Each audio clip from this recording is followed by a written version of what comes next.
Okay, all right. So good evening to everyone. We are about to start now. I welcome you to this webinar, which is a discussion, an appraisal, and a critique of the book by Rudy Heredia, Reconciling Difference, Beyond Collective Violence in India. I'm Myron Pereira, your host, your moderator, rather, and I welcome Rudolf Heredia, the author, as well as the three persons who will present their views on the book. They are Denzel Fernandez, director of the Indian Social Institute in New Delhi, Irfan Engineer, director for the Center of the Study of Secularism and Society in Santa Cruz, Mumbai, and Brunel De Souza, head of the Center for Health and Mental Health at the TISS Chembur, Mumbai. Rudy Heredia, who is a sociologist by training, has always been concerned about the various influences which have gone into the shaping of Indian society today. In an earlier study, Changing Gods, he took up the impact of religious conversions in India and asked why they were meeting with so much resistance. In a second book, Taking Sides, he looked at how and why affirmative action on behalf of the traditionally oppressed were being sabotaged by the upper castes. And in this third book, he looks at the escalation of collective violence in the country and makes several proposals towards reconciliation and resolving differences. So the method we'll follow in this webinar is this. There'll be three presenters, so roughly this hour will be divided into three segments of about 20 minutes each. First, I will invite the presenter to speak to us for about 8 or 10 minutes. This will be followed by Rudy Heredia's comments on what has been said and a little discussion on that for about 5 minutes. Then after that, for 5 minutes, we will open the topic to discussion from the audience. You can raise your questions and either Rudy or the presenter will try to answer them. After this segment of 20 minutes is over, we go on to the next presenter, and then to the third. So this will be the outline of today's webinar. And so we start with Denzel Fernandez from the ISI New Delhi, who will make his presentation on the idea of India as comes across through in Rudy Heredia's book. Denzel, all yours. Thank you, Myron. First of all, I am extremely happy that we are having this book discussion on a book which was written in Indian Social Institute. For the last 4 or 5 years, Rudy really worked hard over here at Indian Social Institute and managed to complete it in spite of failing health. So I'm extremely happy and I congratulate Rudy for this book. Now coming to the book Reconciling Difference, I have gone through the first 2 chapters, Promises Broken, Hopes Betrayed, and Rediscovering Our History. The first 2 chapters is an analysis of the history of collective violence in South Asia, its roots and origins in the context of multiple perspectives that have shaped the region. And Rudy situates this South Asian region as part of the Indic civilization, which was diverse, inclusive, multicultural, and pluri-religious. He refers to the theory of the influx of people from Central Asia and how India became a complex, multicultural, pluri-religious society, so bound by tradition. And then it moved towards a democratic, egalitarian society. All the world's major religious traditions have found place in this Indic civilization. And therefore, we take a lot of pride that this South Asian region is so rich in different cultures, languages, and religions, and so on and so forth. And this is the uniqueness of this Indic civilization, where there is accommodation for difference and respect and tolerance. So this is the standpoint which he starts off. And then he says that then came colonialism, and with colonialism, the Great Indian Mutiny of 1857 really shocked the British, and they decided to divide and rule, use the divide and rule policy, trying various attempts like separate electorates and special census and so on and so forth. And this from then on, because Indian Mutiny of 7 was an example of the unity of all sections of society, especially the major religious groups, Hindus and Muslims, against the British. But, and this was a great threat to the British. But then after this divide and rule policy, which the British used, the fault lines began to appear. And we had different trajectories of the movement of the Indian or the South Asian region. So one was the one that led, that means the freedom movement, the Indian freedom movement was led by the Indian National Congress, which end of the 19th century. But then that was sort of opposed by the Muslim League, who were apprehensive of Hindu dominance in a united India, and they remained. And then we had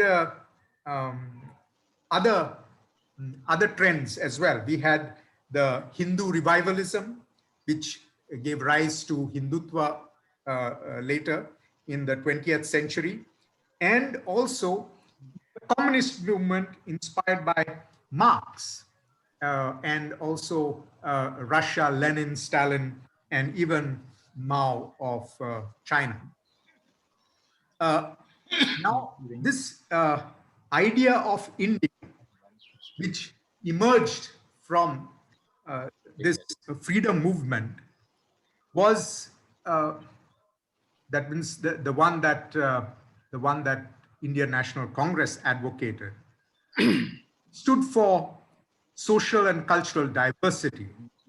It stood for civilizational unity, and finally it resulted in the constitution being written and the independence of India. But because of these fault lines emerging, we had the great tragedy of the South Asian region, and that is the partition.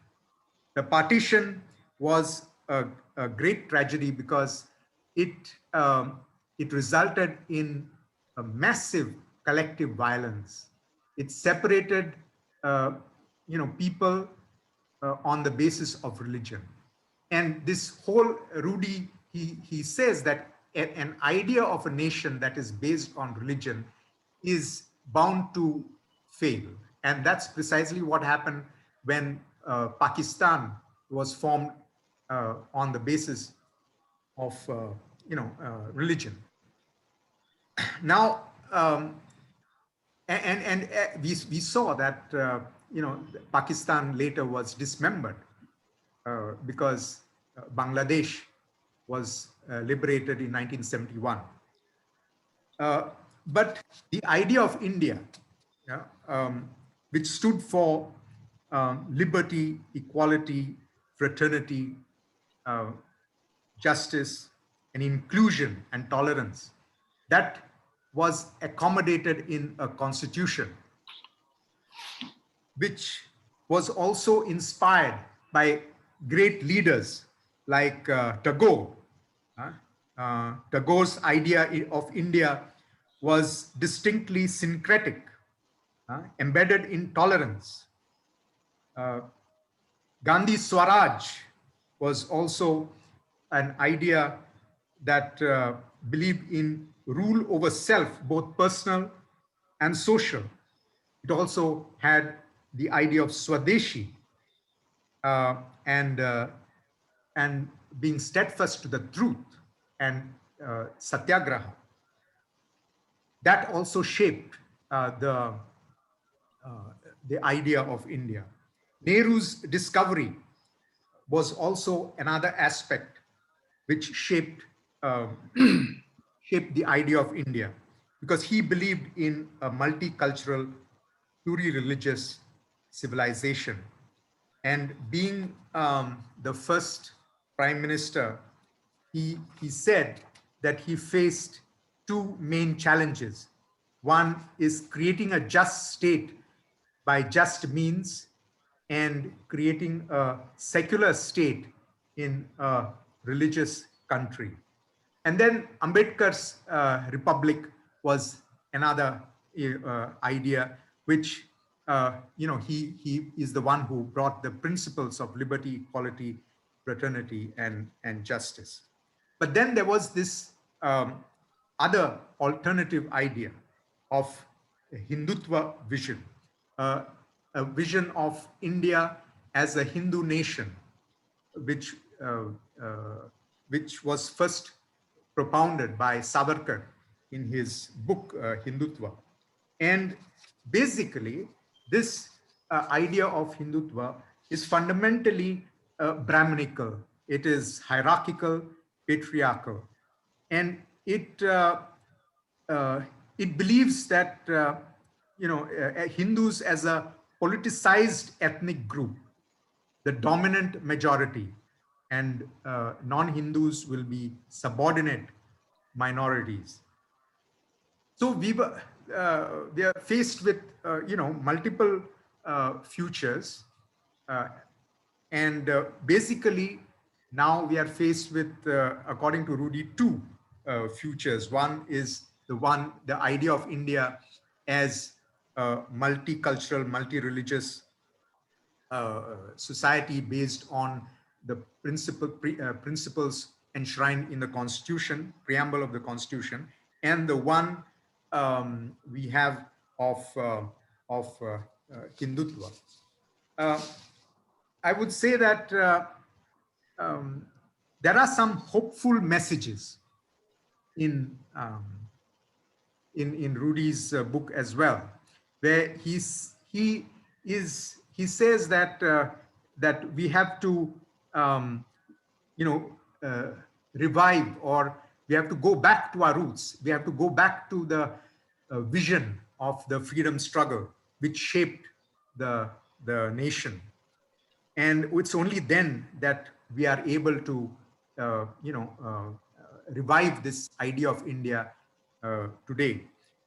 um, he also talks about satyagraha, and he also speaks of uh, possible reconciliation. He refers to Truth and Reconciliation Commission in South Africa, where after a racist regime, this Truth and Reconciliation Commission brought some measure of healing and closure to traumas of wounded past. And he says that probably this great wound of the partition, and which has created so much of violence, collective violence against various people in the South Asian region, this could be used as one way of trying to heal this wound. And then, but on a personal note, I would say that Rudy probably is nostalgic. He likes he refers to Tagore and Gandhi and Ambedkar and so on. So there's sort of this idea of India which we all treasured is we are losing it, or it's almost lost. Um, but I would say that we need a new vision, encompassing diverse conceptions of India moving into the future. Yes, we need these ideas, conceptions of the idea of India, of the freedom struggle, but also we have to include all other visions as well. And therefore, we are facing a sort of ontological crisis, that we as a nation, we as citizens of the country, are we now comfortable with a new dispensation that is emerging? And so I would like to conclude saying that collective violence has been used basically to polarize communities in order to capture political power. And I don't know whether this methodology will continue. This has been used and this has been successful in various places. Wherever collective violence has been used, political power has gone to the perpetrators of the violence. And this has been the tragedy. Denzel, can I ask you to just yes. just a minute. Yeah. So we have, but I feel that we have transcended that stage, and now we are witnessing sporadic violence, but we are fundamentally experiencing criminalization of society and polity, backed by state repression, subversion of democracy, democratic institutions, and a systematic dismantling of the constitution for the establishment of a totalitarian and autocratic nation with probably a new constitution in a new parliament. So can we stop this juggernaut? I think this is the question that should be in the mind of every citizen. Thank you very much. Thank you, Denzel. Rudy, I'll ask you to make a quick comment since Denzel has gone a little beyond his time. Please take 2 or 3 minutes to make a quick comment on that, and then we'll open the discussion to the public. Yeah. Well, very quickly, I'm donating my time to Denzel. But see, I think I'll make 2 quick comments, 2 or 3. We need a second freedom struggle. And like Gandhi said, it should start with Swarajya of the self. We need every individual citizen to change. That's the first comment I would like to make. Second, we must look at the time frame we are talking about. The freedom struggle involved millions of people, and it was really over a century, from 1857 to 1947. So this is generational change. It's a civilizational change that we are talking about. And lastly, I would like to say that we must be careful of popularism. Remember, there was a slogan, India is Indira and Indira is India. Where did it end? Now there's a new slogan, New India is, and so is the new India. Popularism is not the way to what we want as a republic that is based on liberty, equality, and fraternity. Let me stop here and then we can carry on. One last comment. You must think of Europe. The European Union comes 500 years after the European Union comes 500 years after the dividing of Christendom. Will we take 500 years to build South Asia? You can't hear? Yeah, okay, okay. See, Your voice is very faint. okay, I'll speak louder. Can you hear me now? And yes, and keep the microphone nearer. Where is the microphone? Please go ahead. Okay, so Yeah. there is a vision of South Asia. It was actually Vajpayee's vision. Every state of the Union would be a separate entity, and every state of Pakistan would be a separate entity, so that there would be no overwhelming nation like India dominating the whole of South Asia. There would be small states, all of them, Uttar Pradesh one, Maharashtra another, Balochistan another, etc. And this would be more of a balance between countries in one larger civilizational nation. So that is a vision of the future. Every nation in South Asia that has used religion has failed. Pakistan has failed, Sri Lanka has failed, Burma has failed, Afghanistan has failed. So what do we want to do with ourselves? Thank you, Rudy. That was good. Now, we'll open the topic to the audience if they would like to make some comments of their own or to ask some questions. You can ask your question either to Rudy or to Denzel.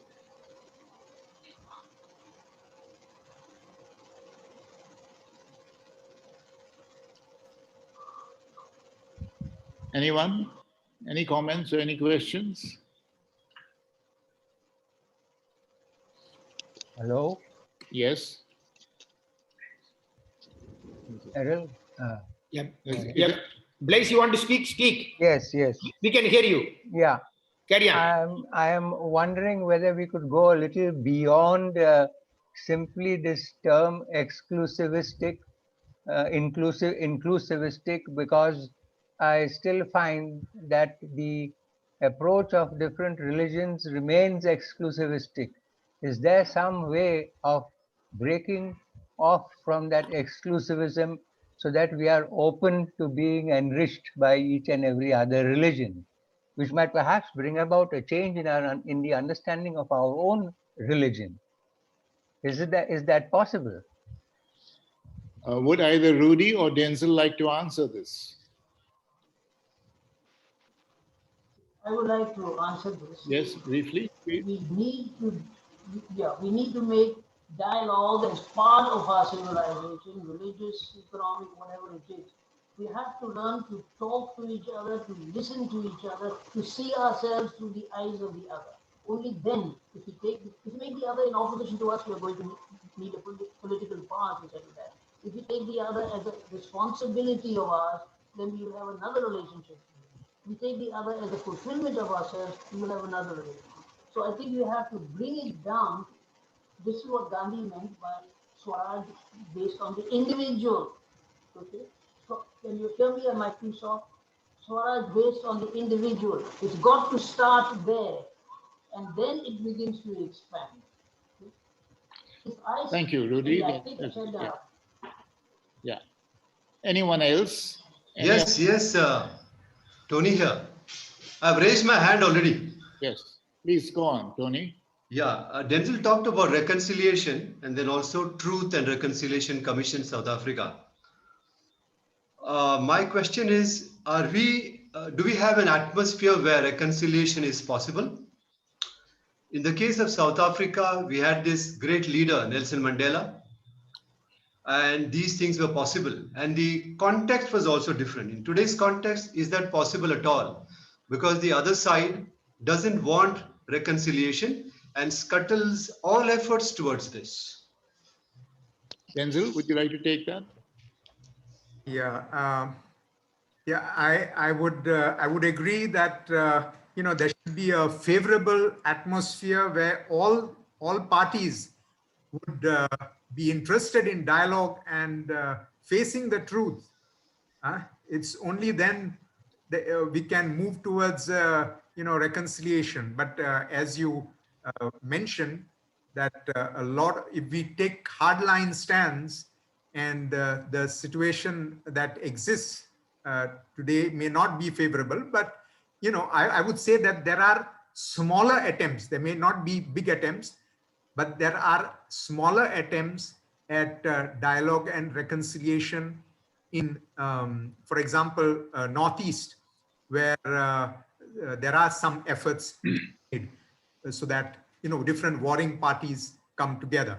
But on the larger scale, partition and so on and so forth, it is difficult and challenging. Yeah. Okay, thank you, Denzel.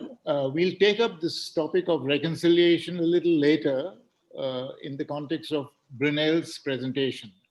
I'd like to pass on to the second presentation now, which Irfan Engineer will make, discussing the various kinds of violence which we have been latterly exposed to in this country. Ethnic violence, collective violence of different kinds. May I ask Irfan to make his presentation now? Thank you, Father Myron, for giving me this opportunity. And I would like to congratulate Samanvaya for organizing this book discussion. I think it's an occasion for a lot of us to discuss on, and Samanvaya works on these themes: communal harmony, reconciliation, a vision of integrated society, well-integrated society with diversion, acceptance of diversity, etc., etc. And we organize, Samanvaya has organized many programs around these activities. I'm also part of Samanvaya, and I really thank both Father Myron and Father Prashant for taking initiative, and others, all those who are associated, and Father Rudy for writing this very important book. It's a voluminous book, 392 pages. On my phone, the digital soft copy that I had, I could read two chapters, chapter 3 and chapter 4, religionizing violence, and chapter 4, comprehending violence, making sense of why violence takes place. So I'll talk about these two chapters. Now, according to Rudy, the root cause of violence is within us. We project our negatives on others, creating a divide. There are 4 conditions that have to be satisfied for collective violence to take place. First is the fractured, hostile self and other relation. When the relation between self and other breaks, that is the first condition. When you see other as a threat, other in negative terms, then that's the first condition for violence to take place. The second condition is when the emotions are aroused to the level of outrage, where you feel threatened, where you feel the negatives of the other are no more tolerable, and something must be done to address those. The third condition is felt justification for killing. There should also be a justification to kill somebody, whether the Gorakshaks, the mob lynchers, when they find enough justification that they are so outraged that they can kill. And finally, all the 3 conditions wouldn't be sufficient until the 4th condition is meant, and that promotes, that is a conducive environment where risks of indulging into violence are reduced, and therefore you lose your inhibition. Now, discussing the riots, Rudy argues that there are 3 classes of individuals who indulge in violence, 3 levels at which people participate in this violence. One is that of the leaders who plan the violence and benefit from it. They might be sitting in their, when riots happen, they might be sitting in their sitting rooms, air-conditioned sitting rooms, and directing planning. All right, and they are the ones who benefit from it, whether it is political benefit or increase their hegemony, their leadership, advance their leadership objectives, etc. The second level is that of the mobs who are mobilized through rumors, who participate because of the insecurities that they imbibe, either temporary or long term. For example, you may have the sense of your social prestige being questioned, or your izzat in samaj might, you might feel that your izzat in samaj has been lowered, and that comes crumbling down. Or those who thirst for revenge because of some perceived injustice done to them. Often the rumors in communal violence are that a woman was raped, her breast was cut, and the naked body was thrown on the streets. So this outrages the feeling of individuals who buy into these rumors. And then they come out on streets, large mob is collected, but those mobs are just mobilized. They're not the beneficiaries of the violence. There's a third category who benefits from the violence, and that is the looters, who come later on the scene after the shops, commercial establishments have been attacked. They come only to loot. Rudy argues that they are generally from poor classes and joblessness. My experience, at least in Gujarat, shows that they are not necessarily from poor classes. Both in Surat riots in 1993 and later on in Ahmedabad riots 2002, actually middle class and rich people came in their cars to benefit from looting the shops. And they're looking for matching sarees to their blouses and matching footwear and etc. etc. But that also because they thought that is their way of participation in this injustice. They did not participate in the violence, but then this is the way they could participate. Then there are four discourses that explain collective violence.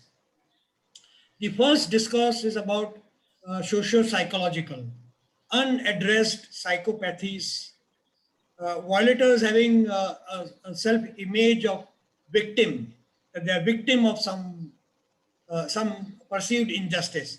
The victimhood, for example, that Hindus had been enslaved or their culture, they were tried to be dominated upon, they were made, whatever.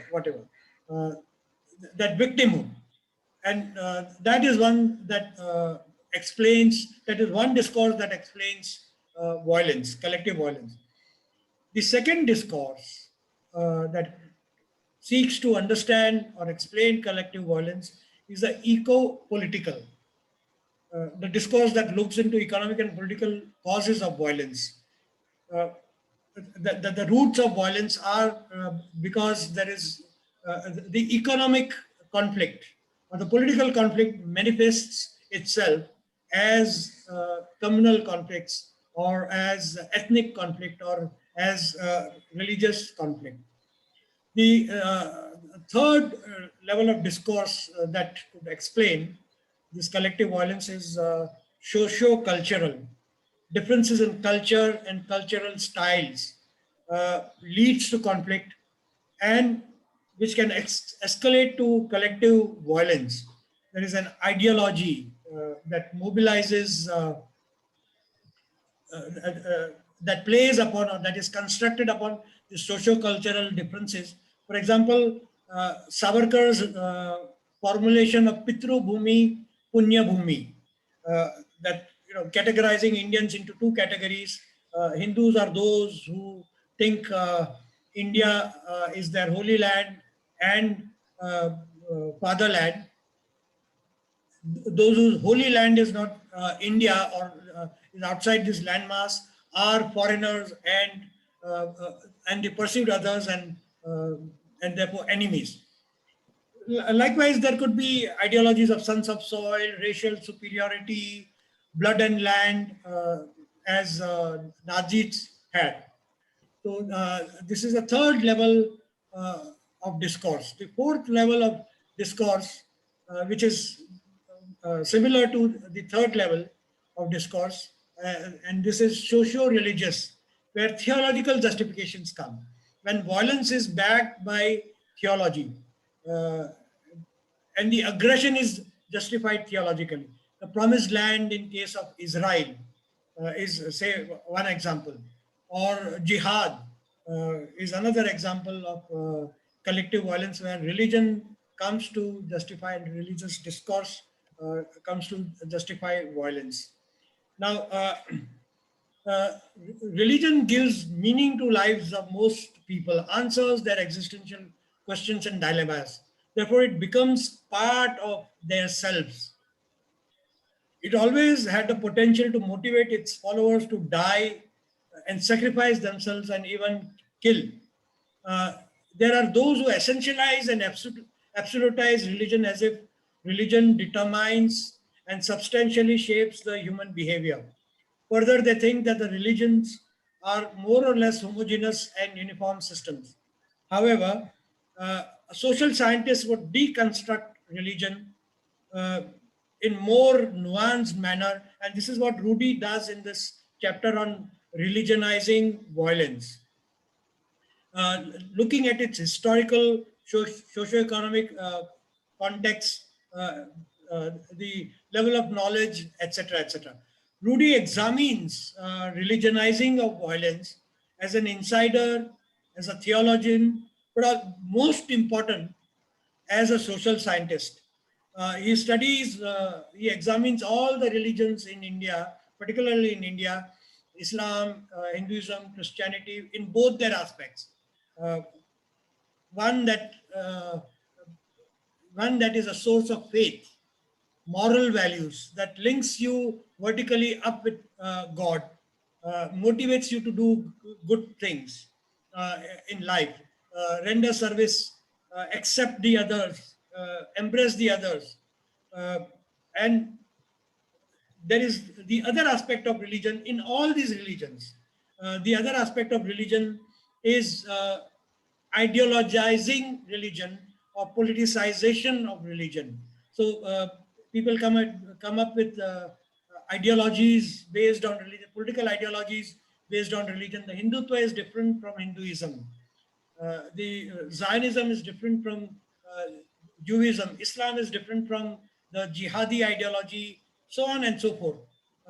And Rudy examines this even amongst Buddhism. For example, the Buddhism in Sri Lanka and Myanmar, defining itself more in ideological terms, presenting itself as victim of Islam and then indulging into all this. So the conflict should not be between religions unless the ideological aspects, the political ideological aspects of religion become salient. But actually, it's also intra-religion, within the religious boundaries, between religion as faith and religion as political ideology. Now, which one will succeed? Can I ask you slowly to Yes. wind up? Yeah. Yes, I'll straight away come to the solution that Rudy offers. Just half a minute. One is deconstruction of the system, demythologizing of religion is one solution that he offers in these chapters. Renewed appreciation of religion. We need a faith tempered, we don't need a secular. What we need is faith tempered by reason, not by blind belief. Ultimately, reconciling the magisterial claims of religion and state in a multi-cultural society is viable, not within a Western secularism, but within civil religion and a civil state. So this is the solution that Rudy offers. I would like to ask one question to Rudy to begin with, and this I'm ending my this thing here. It would have been good to compare religious, ideologically motivated state, or state that have religious ideologies.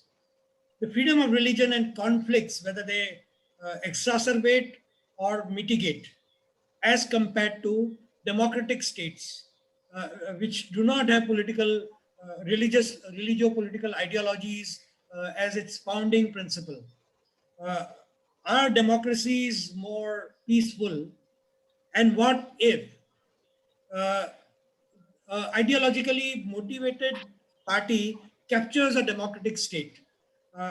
Is it able to increase violence, or is the civil society able to fight back and reclaim the democratic state? Thank you for this opportunity. And thank you, Irfan. And since you've asked that question to Rudy, I think Rudy has his answer ready for you. Base democracy on rights. We never think of democracy as a matter of duty. We never think of democracy as a way of solving problems. We never think of democracy as a way of living. What we need to do is to use democratic methods to find common ground on which we meet and then move to higher ground. Because violence is a very complex thing, because very easily human beings turn to violence, very easily. Individual, and then it escalates into collective. But I like to quote some people over here in the context of violence, and then end with that. One is Anna Arendt. She says, violence does change the world, but mostly it results in a more violent world. So be careful of shortcuts. A deeper one is by Ashish Nandi. He says, using the old religious slogan, do not do unto others what you would not others do unto you, lest you do unto yourself what you do unto others. Think about that carefully. You internalize the violence. The more violent world comes precisely from this. There are no shortcuts to this. And one thing I would say is the banality of evil, as Myron likes to point out. People who haven't made up their minds to be good or bad. What we're talking about, the middle class looting, they are consumerists. They just want a better life, and the chances are easy to get in a materialistic life. And if the chances are easy to get in by stealing or this or that, they will do it. White collar crime is huge, and it's by middle class. So you shouldn't paint the middle class as good or bad. This is not so. Okay. And the last thing I would say is that we need to examine ourselves first and find the root of cause of violence within us. Until we do that, we are not going to. Religion is a means of doing it. Okay? You can have good or bad religion, but it's also a means of doing exactly the opposite. It's a means of creating hate. It can be a means of creating love. Thank you, Rudy. And we'll take a little time now for questions from the audience. Father Rudy, please keep the microphone towards your mouth. Press it towards your mouth. You'll be more. Yes. Yes. All right. While speaking, of course. Yeah. Any questions? So when you bend down, we can hear you clearer. Yeah. Are there any questions or comments on this whole topic of violence and religious violence in particular?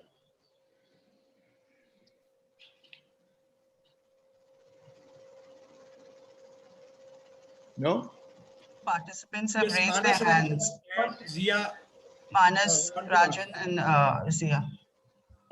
There's Rajan. Yes. Rajan first. Ranjan. Manas. Ranjan. Sorry, I'm sorry. Ranjan, please. Good evening, everyone. And I look forward to reading the book.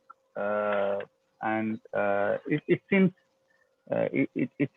really a very, very timely book, and even the title to me looks so exciting in this time. My points are also about the previous round of discussion that we had just before Irfan spoke. So, are you able to hear me? I just wanted to know. Are you able to hear me? Yeah. I can hear you. Yeah. So, I think, I guess the point that Irfan made about you having made that this there's a left liberal idea of secularism sometimes, which equates religiosity with communalism, which is why like even somebody like Tariq Ali would call Gandhi as the person who brought in religion into politics in India, and would say that Jinnah was the most secular person, while our recent understanding, more detailed understanding, would put Jinnah as communal and Gandhi as secular. But there is a stream which would call Jinnah as the secular person and Gandhi as the communal person. I think that's something that really troubles all of us, and that probably prevents people from coming together, people who have the same objective of keeping out the religious right-wing, religious fanatics, but they cannot come together because some of them believe that religion is all right, and some of them believe that religion itself is the problem. So that's number one. And the number two, I guess this South Africa example, why it would not, I believe it doesn't hold water in India. That would probably happen if, I would say that in UP, when Mayawati was in power, Mayawati reconciling with the Brahmins, and Brahmins ultimately voting for Mayawati in 2007, that is to some extent like South Africa, because here is a dominant, oppressive minority. And when the majority, which is an oppressed majority, is gaining power, it is not going out against that minority, it is reconciling with that minority. But Ramjan, can you frame your question a little quickly? So you put two questions already. I'm passing them over to Rudy to answer them. So we have a few time constrictions, please. Yeah, the second question, I need just 1 minute for that. So in India, because there's the idea that there is a majority which is the oppressor and which is in power. So how does the minority reconcile? So unlike South Africa, where the majority was oppressed and the minority were the oppressors, in India, the image that has been built is that the majority is the oppressor and the minority is the victim, which if we break it down into caste, actually it may become like the South Africa situation, but otherwise not comparable. Rudy, would you like to take that? But quickly. Yeah. See, Broderick writes a book on Gandhi and Jinnah, and he said very correctly, India got the best of Gandhi, Pakistan got the worst of Jinnah. Jinnah appealed, he used Islam as a national appeal. And that is why Pakistan is in such a mess, because there is no end to this appeal to religion. It becomes more and more extreme, like a trade union competition. It goes further and further and further. Whereas Gandhi never appealed to Indians on the basis of religion. Although he was a very religious person, it was on some other basis, or non-violence, or this or that, and he grounded it in their religious beliefs. So I think there is a difference between religious charism and there's a difference between religiosity and superstition.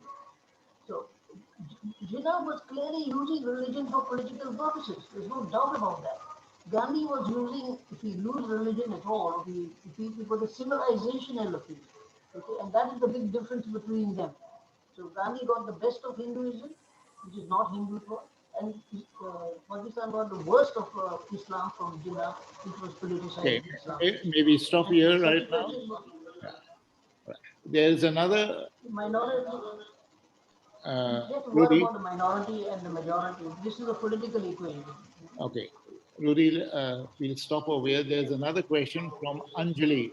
May I ask Anjali to state her question or comment, please? Anjali. Yeah.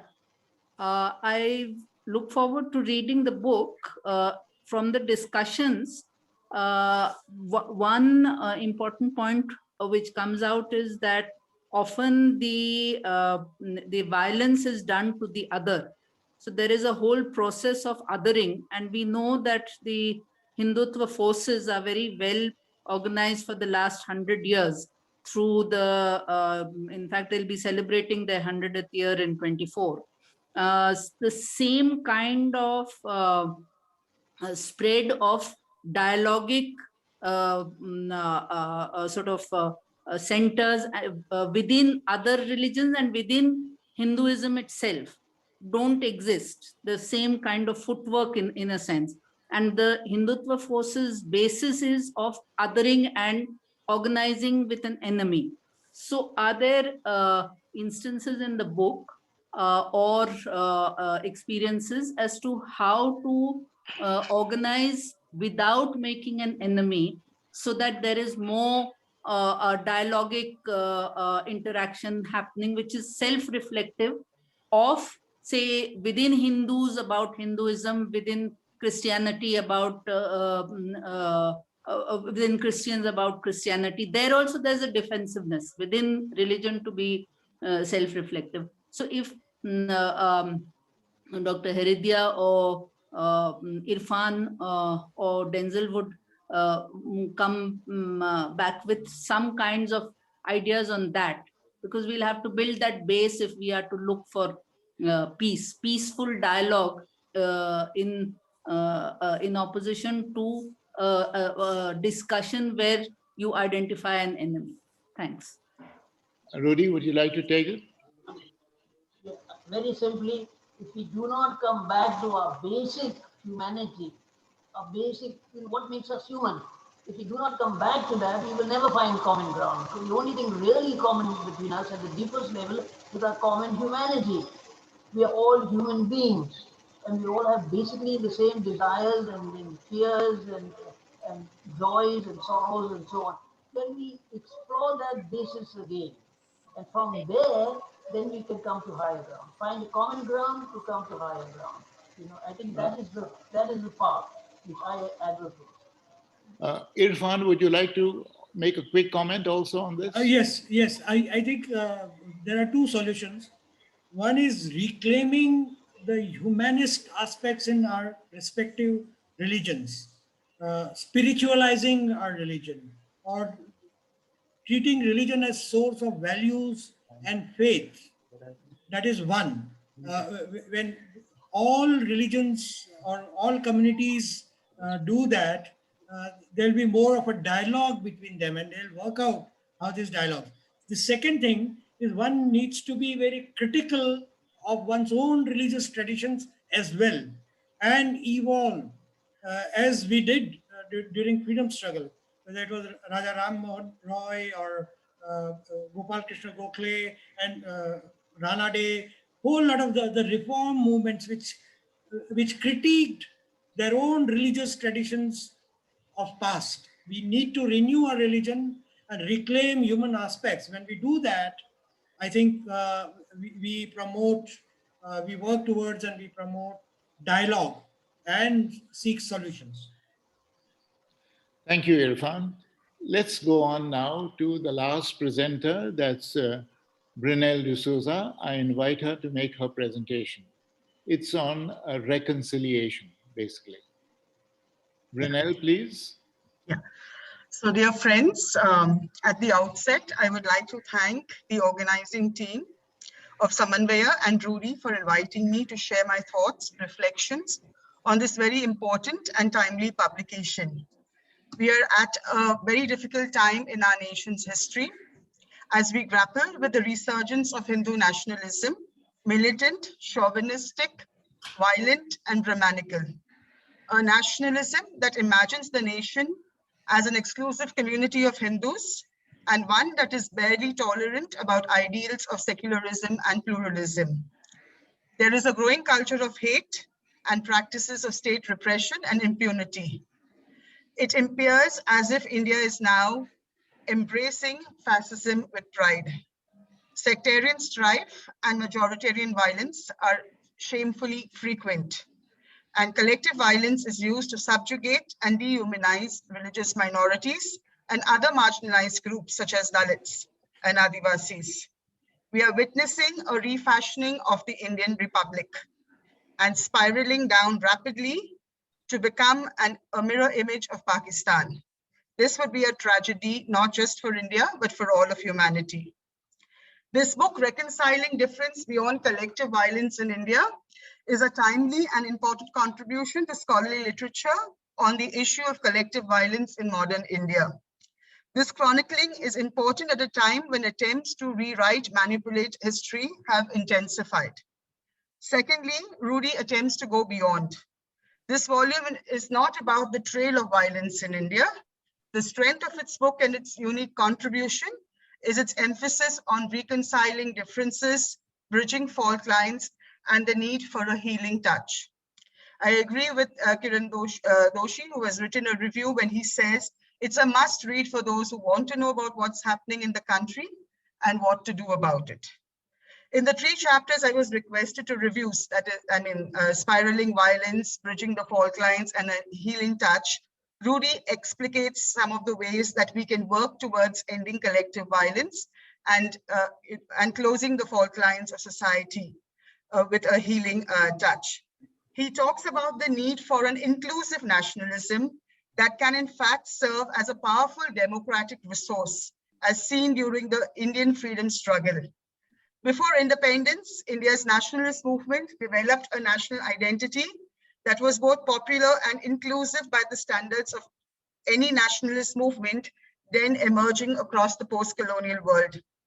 It was this inclusive founding conception of the nation that helps explain the puzzling historic democratic success of India until now, despite all challenges and contradictions, and is an important political resource, beacon of hope and rallying point, especially in these dark times.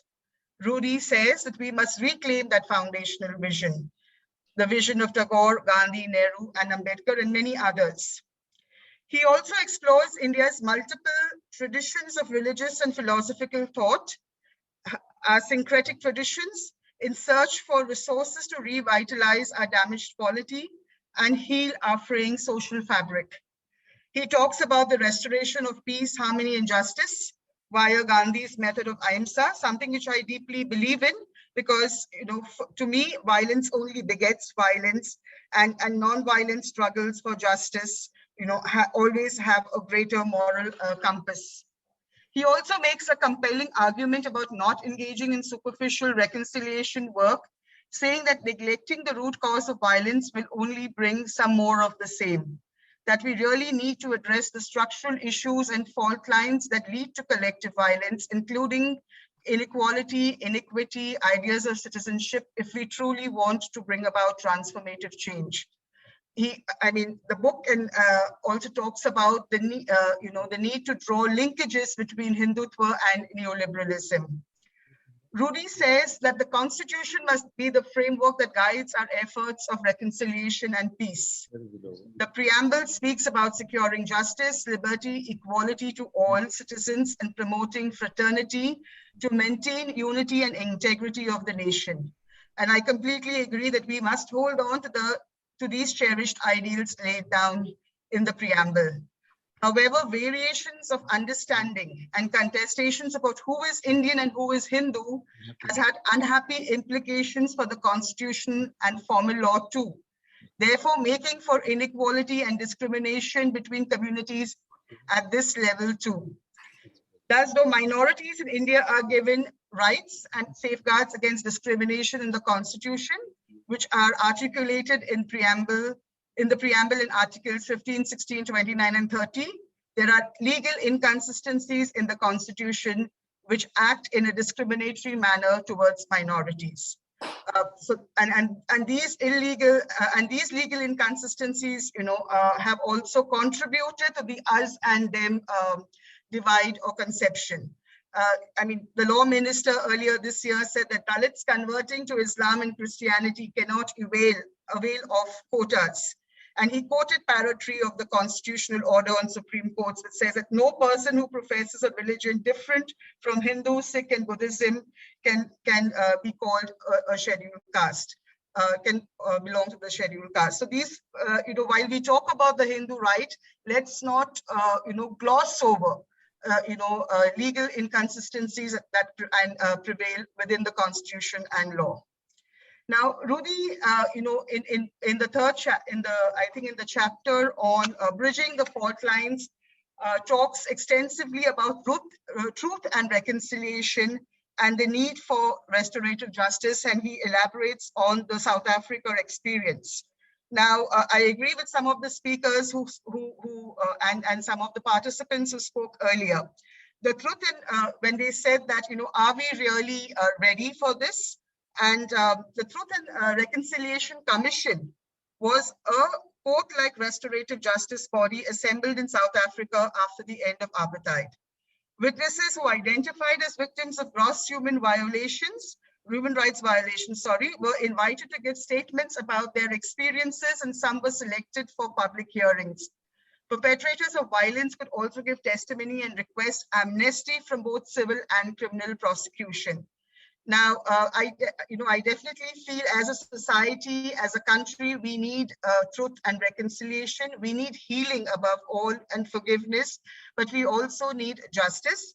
And some of the pain of partition still lingers on after so many years, and we haven't done enough of that when we were, when we began to build a new nation, following independence.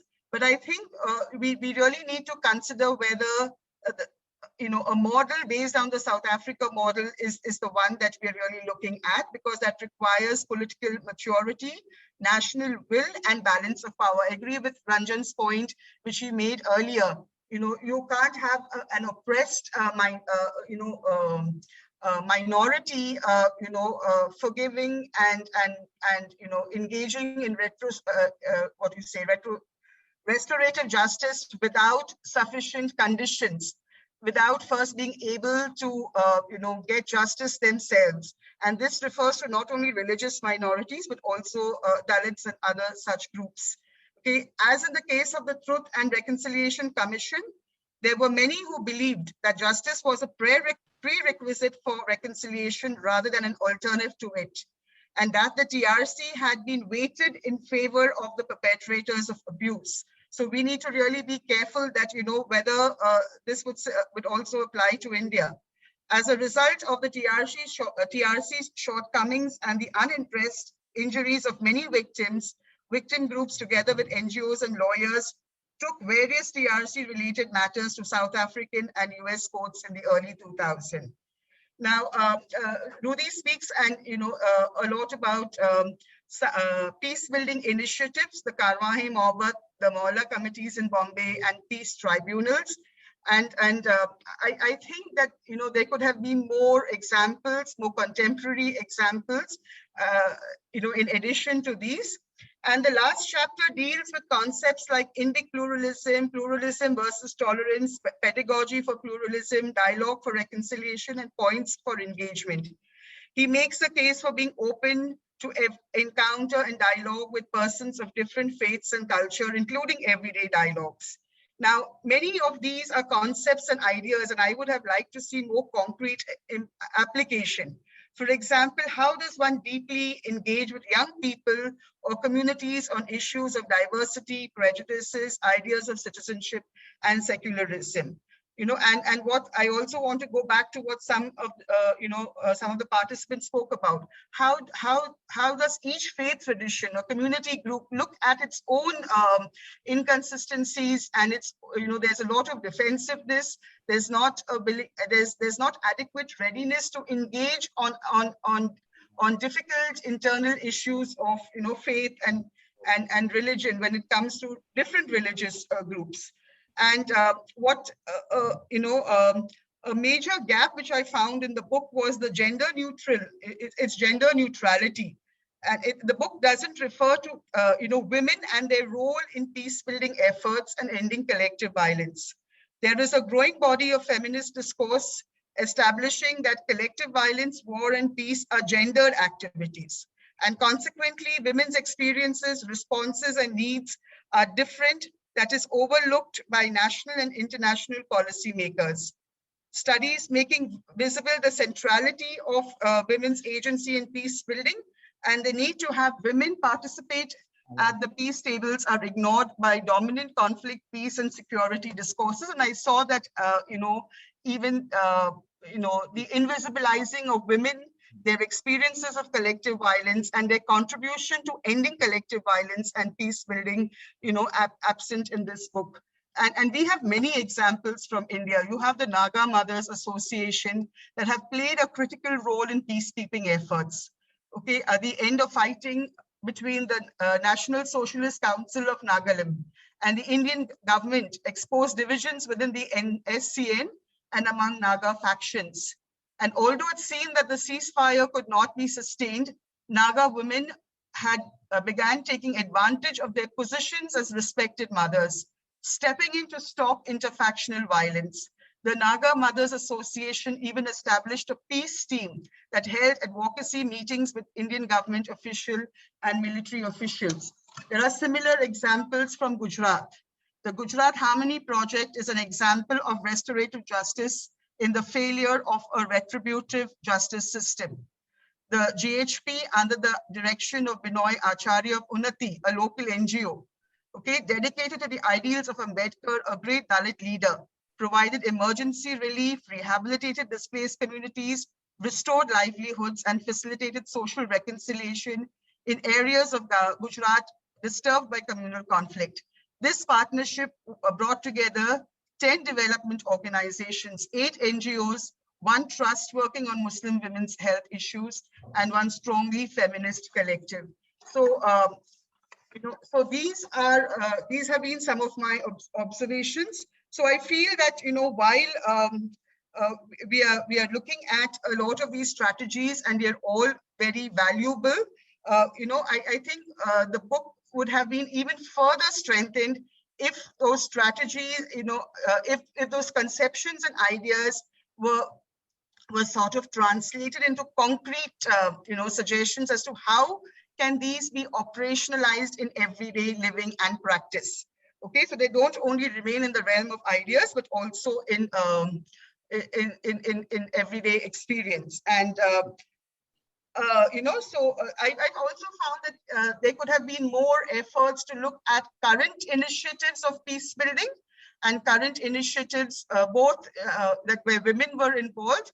There was a slight harking back to the past, which, while important, and because it helps us to, revisit, and I think in today's world, it is so important in today's context that we understand the foundational values that, that were behind or are behind our democracy, but that, we also need to look at, as Denzel also mentioned, contemporary issue, ideas and solutions, and how do we, make them more concrete in everyday practice. Yeah, so thank you. Thank you very much, Brunel. Thank you, especially for your observations about the last one was it could be more contemporary, the examples used, and especially the lack of focusing on the gender contribution. Yes.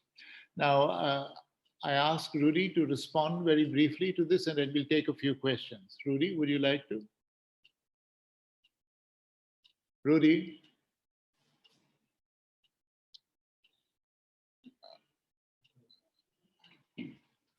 Rudy has not unmuted. The point is well taken, and I think Brunel has given me a topic for another book. Because an author has to put limits somewhere. Now, gender violence is a huge area, and really a woman should write a book on that. All right. Because caste violence is another Very area good. I haven't taken out. Race violence is another area. This is a more macro perspective, which I admit has its deficiencies. Okay? A few examples that are concrete over there in the book. It's for people like with their feet on the ground, and not their head in the air, to translate these ideas into practice. Remember, Savarkar wrote a very small book. Somebody else came around and translated it into action with the RSS. Now, maybe we need to do something like that with the whole question of violence. We need people to translate this into action. We get very few people like Gandhi who can do both. But Gandhi was not even a theoretician. He was a practical man who other theorized. Okay? So this is one thing. But I think we need to emphasize restorative justice. We all come to the conclusion intuitively because of our legal system that justice has to be not restorative, but it has to be somewhat revengeful. Retributive. Retributive. Retributive is the word I meant. It has to be retributive, otherwise it is not justice. We have a whole tradition of tribal justice over here, which is very different, and Ubuntu is very different. It's based on tribal justice. Now, if you look at the situation in South Africa, everyone was expecting a bloodbath, but it was built up slowly. 27 years of imprisonment of Mandela didn't go waste. He was in contact with the in-between group, that is with Afrikaners, who were also oppressed by the Anglos. And he managed to make some sort of deal with them. Also, some areas were left out completely out of the Truth and Justice Commission. That is the whole economic area. The right to property was not contested at all. And the class inequalities are rampant in South Africa now. But what they wanted was political. They thought they would work from the political to the economic. Now, whether this is going to work or not, I don't know. But at least they stopped a bloodbath. Remember the song of the opposition, "Kill the Boer, kill the Boer." And it's forbidden now in Africa. It creates in South Africa, it creates such emotion. All right. I think we need to stop here. Yeah, Myron, I just... Sorry. Yes, Brunel, you were saying something? Yeah, I just want to say is that, personally, I value restorative justice, and I think restorative justice is very, very important. But as I was saying in my presentation, one also needs to look at the balance of power between groups who are engaging in this process. Okay, in the South Africa experience, when you had 90% of the community, of the population as Black, then that restorative justice made complete sense to move on. My only fear is that restorative justice in a deeply unequal context is not going to bring true justice to people. And one knows the pains of the legal system. And sometimes, for healing and moving on, I think per se, restorative justice has tremendous value to all of us individually and as communities, and as a nation. But it should not come at the price of justice for those who are extremely vulnerable. Thank you. Let's take a few questions and comments from the audience now. Rudy, this is Roy from Sri Lanka. Just a question on the notion of reconciliation in Sri Lanka in 2015. So since so much reference was made to the Truth and Reconciliation Commission, is a part of transitional justice process, did not work well in the country for the reason that the very notion of reconciliation is understood a very Christian term, which in a multi-religious context, people of the other faith are finding difficult to understand. So your response for that. Thank you. Thank you, I Roy. think reconciliation is basic to Buddhism, detachment, the Bodhisattva.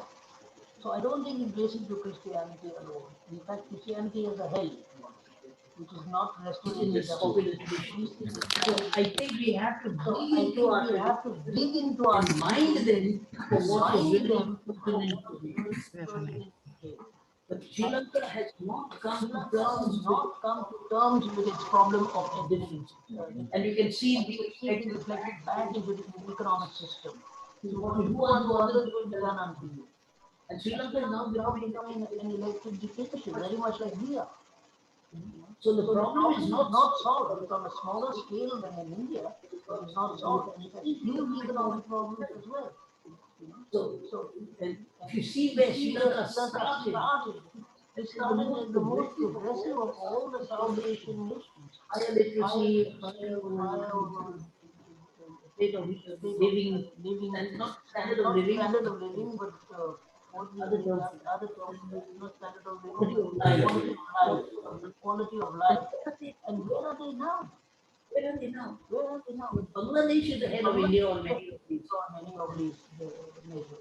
So I think that the basic issue of reconciliation is universal, not just Christians. In fact, violent one of the most tradition has been Christianity, by the way. All right. Are there any other comments or questions? Yes, Blaze. Blaze?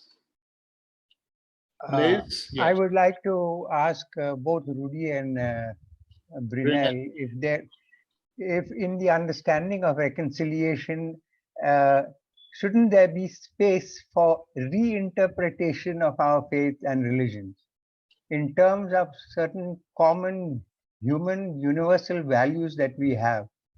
We are often caught up with the dogmatism that is behind our different faiths and religions, and we are perhaps unwilling to make any changes in our interpretation of that. I think we need a lot of reinterpretation of different faiths and religions, which will help us to blend together to bring about harmony, which does not mean uniformity, but a blend of what is rich in every faith and religion that we have. Isn't that a requirement for reconciliation, for true reconciliation? Brunel, would you like to take it? Brunel, would you? Yeah, I'll be happy to take it, and I'll speak from my personal standpoint. Okay, I'm too much of a feminist to speak outside my standpoint or purely academically on these matters. So I do believe that every person is seeking God in his own, faith tradition and otherwise. Okay, and that's a God experience. And honestly, for me, this is a search for God, and I honestly believe that we are all made in the image and likeness of God. So these beliefs that I have, actually my faith has been has actually provided me the strength and the perspective to be open and to be inclusive in many ways. And I also agree with you, Blaze, completely that I think each one of us has to do an honest introspection about how we understand faith and how we understand religion. For example, I have major issues and problems with this kind of throwing at people's face the exclusivism of Christ, and salvation is only possible in Jesus. So I see that anybody seeking God and is doing what is good and right and just is, that person is equally precious in God's eyes. And even that could be a non-believer, an agnostic, an atheist. Okay, so I come from that kind of an understanding. For me, every person is experiencing God in his or her own way, and that expression of that truth-seeking or God-seeking then has to translate in inclusiveness, in respect for another human being. The moment I see everybody is born in the image and likeness of God, and how can I have a problem with a Muslim or a Hindu or a Protestant or an atheist? Right. Thank you. Right. I agree with you on that. Rudy, would you like to Yes. give a quick answer to Blaze's question? Can't hear. No. Can't hear. Rudy has to unmute himself. Unmute. I say I don't like to use the word religion. I rather prefer religious tradition. It's more concrete, and for a social scientist, it's more real. Okay, correct. Religion is very abstract. Yeah, I agree with you. you. We're constantly reinterpreting our religious tradition, for better or for worse. Hindutva is the reinterpretation of Hinduism. Liberation theology is a reinterpretation of Christianity, Correct. Christian religion, and so on. But you must make sure that the reinterpretation goes in a positive humanist direction, Right. not the other way. Good, exactly. We'll take one last question before we wind up. Anyone would like to make a question or comment on what Brunel has said, or in any other issue which has come up in the course of this discussion?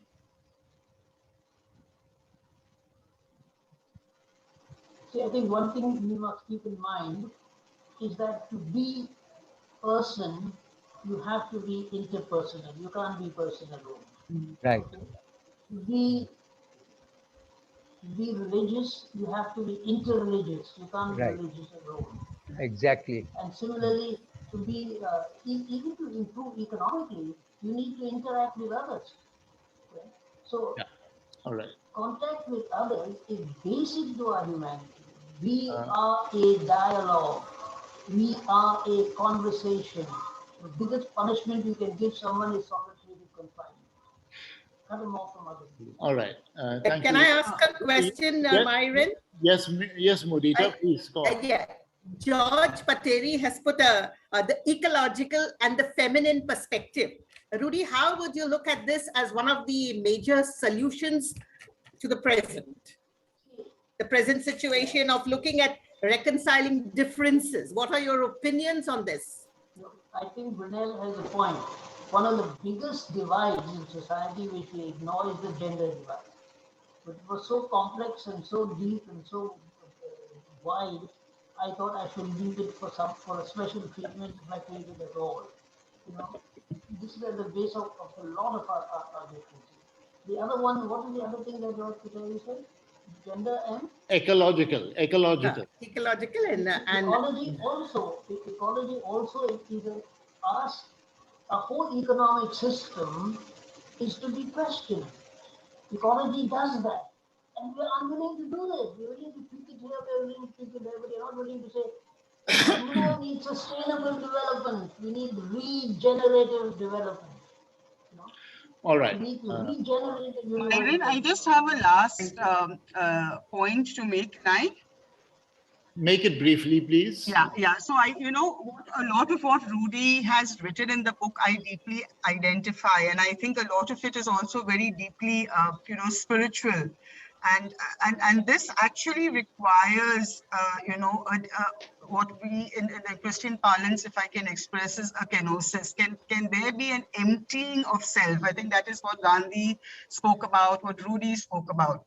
Now, emptying of self requires, a tremendous rootedness. It requires tremendous courage, and it also involves a great deal of vulnerability, because it essentially means giving up power and privileges in many ways. Okay, power and privilege over. Not an authentic power and privilege. So I think that is where in many ways, though I disagree with Gandhi from the Dalit perspective and gender perspective, I can identify with him on this Satyagraha and Ahimsa dimension. But are we ready as individuals? But this is what it's going to call for. Are we ready as individuals and society to engage in that self-emptying?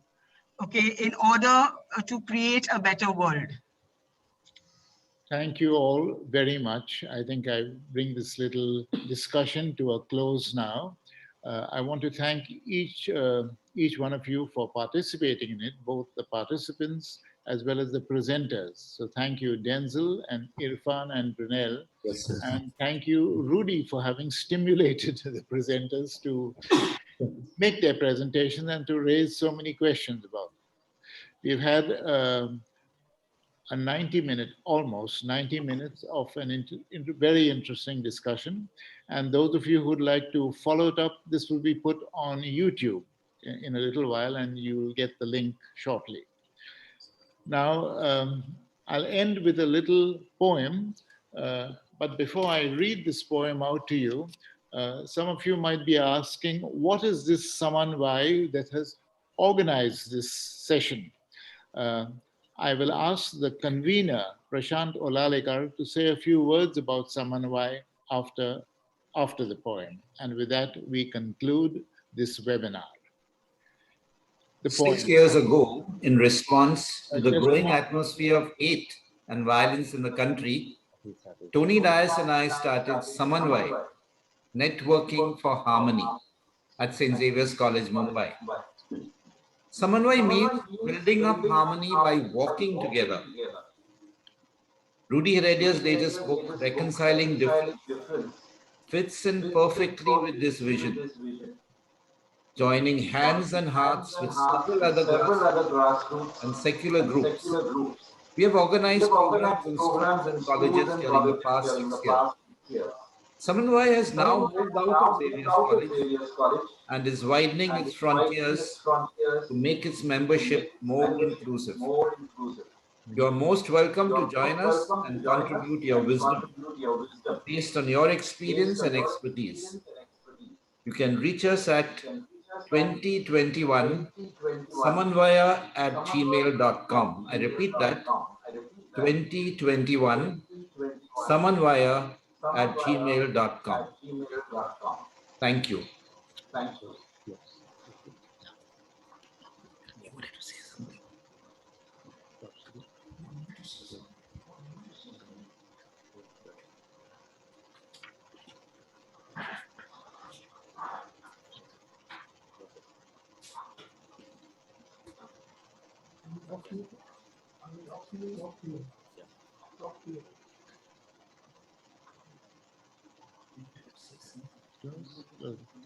Yeah, completely. You're out. You're out. You're out. You want to go high? I want to. What about your poem? What about the poem? Oh, Byron's poem. You have 2 minutes still. I still have 2 minutes. Very good.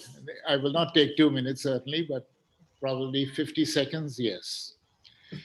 There's no harmony without peace, no peace without justice, no justice without fairness, no fairness without reconciliation, no reconciliation without forgiveness, and no forgiveness without love.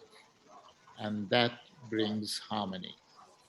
Thank you all for being a part of this webinar, and we plan to have another one shortly on another topic of interest. Thank you and good evening. Thank you. Thanks. Thank you. Thank you. Bye. Thank you. Thank you, Irfan, Brunel. Thank you very much. Myron. Thank you, everyone. Thank you, Father Rudy. Thank you, Father Myron. Yes, you are unmuted. Yes. You can speak. Thank you, Rudy. Book is Congratulations. available on Amazon. If you don't read it, buy it, please. Okay, thank you, thank you. Thank you. Rudy, Yes. the book is here. Denzel is selling it. Okay, thank you, thank you. Thank you very much. Thank you, thank you. God bless.